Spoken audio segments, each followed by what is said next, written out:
Hello and welcome to Prorizon Corporation's Dynamic Service Engine. Hi, I'm Joanna, your automated host. In this video I'll cover the DSE Quick Start Manual. The topics will include an overview of DSE, installation, registration, the startup task list, and the web configuration file parameters. Dynamic Service Engine contains built-in templates to automate the administration of Active Directory, Azure Active Directory and Office 365. In addition, it's extensible through the use of PowerShell scripts, Perl Scripts, executables and SSH commands. It can not only control the versioning of scripts, it can lessen the script development process because it handles error processing and state management natively. In DSE, it is incredibly easy to create task sequences and tie them to service catalog items, then have them automatically scheduled or initiate them with other tools via a RESTful web service call. It's the easiest way to automate everyday business functions. Create them once, and they will run thousands of times consistently and accurately.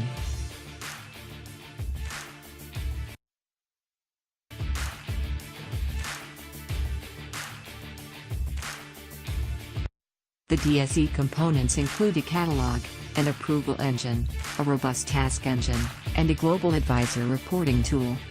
There are 4 user roles. The standard user has access to the catalog, can view current and historical requests, create a shopping cart of requests called an order, and can view the help documentation.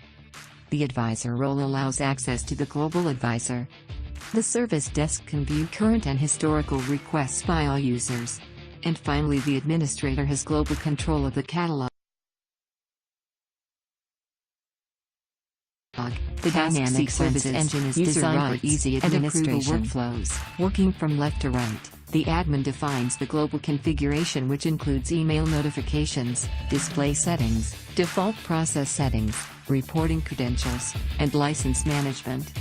Approval administration is used to identify users and optionally place them into groups for security control, or approval workflows. The task engine administration allows the creation of tasks via built-in templates to manage Active Directory, Azure AD, and Office 365. Almost any other function can be handled through the use of PowerShell, Perl Scripts, SSH commands, and/or running executables. These tasks can be organized into task sequences which can then be tied to catalog items, or pre-scheduled, or called from another application via a RESTful web service.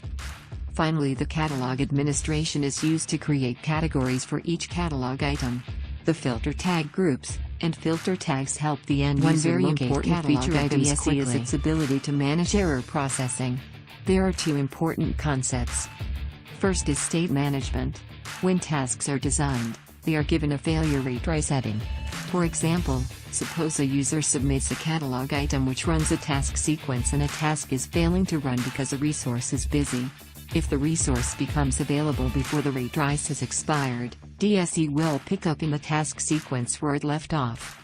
Second is task failure management. If a task has exceeded its retry limit, then DSE will run the failure task sequence assigned to the catalog item. Exception processing reports are available in the global advisor. DSE is downloaded from our website in a zip file. The file contains an OVF, or Open Virtualization Format file. It can be imported to either a VMware or Microsoft Hyper-V environment. The zip file also includes this Quick Start Manual and the software license agreement. The virtual machine contains a fully functional trial version of Windows Server 2012 R2 and Microsoft SQL 2012. For installation into a Hyper-V environment, please see the video link in the documentation. Once the virtual machine is powered on, the DSE tool can be initiated by starting IIS, click the DSE website and then click the Browse website link.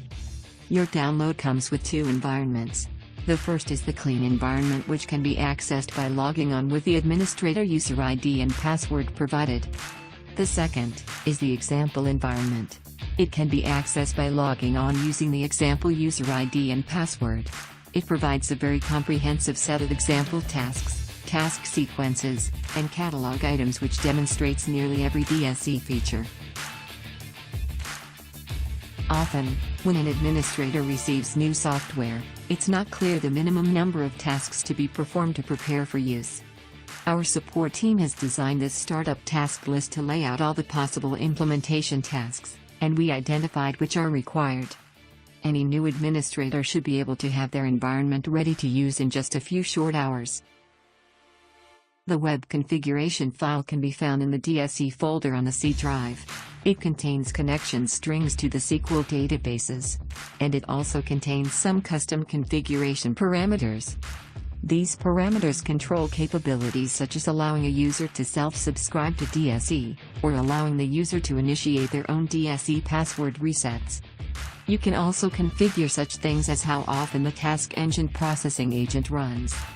These parameters have been set by default for the optimum user environment. Be careful when making any changes to this file. Feel free to play in the example environment all you like. If for any reason you need to restore the database, the restoration steps are documented here. The database files are located in the default Microsoft SQL Server backup folder. A word of caution, both the example and clean environments are contained on the same database files.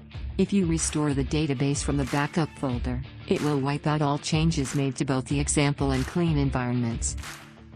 Most importantly, from all of us at Prorizon Corporation, thanks for choosing Dynamic Service Engine. Should you have any questions, feel free to contact us at support@prorizon.com. Thank you.